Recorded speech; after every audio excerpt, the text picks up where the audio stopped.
আর একজন ১১ বছরের একজন কিশোরী, সে প্রথম যেটা শুরু হয়েছিল যে সে ক্লাসে একদিন টিচার যখন তাকে পড়া বলতে বলেছে,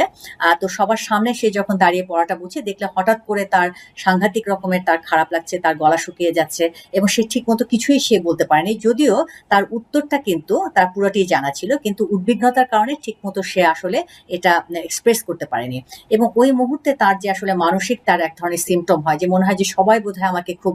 নেতিবাচক ভাবে দেখছে এবং সাংঘাতিক ভাবে তার একটা অস্বস্তি বোধ কাজ করে। এবং এই ঘটনার পর থেকেই দেখা যায় যে যখনই হলো তার ক্লাসে সে যায়, একরকমের ভয়ের মধ্যে থাকে যে কখন বোধহয় তাকে পড়া ধরবে, কিন্তু সে এমন একটা নিজেকে সিটে সে বসে যেখানে সহজে সে টিচারের দৃষ্টিগোচর না হয়। অথচ এই যে মেয়েটি, সে যথেষ্ট পড়ালেখায় ভালো এবং এরপর থেকে দেখা যায় যে ধীরে ধীরে সে এই ঘটনার পরে একটু নিজেকে সবার কাছ থেকে গুটিয়ে নেয়, কারণ যখনই সে অন্যান্যদের সাথে ইন্টারাকশন করে বা অন্যান্যদের সাথে কথা বলে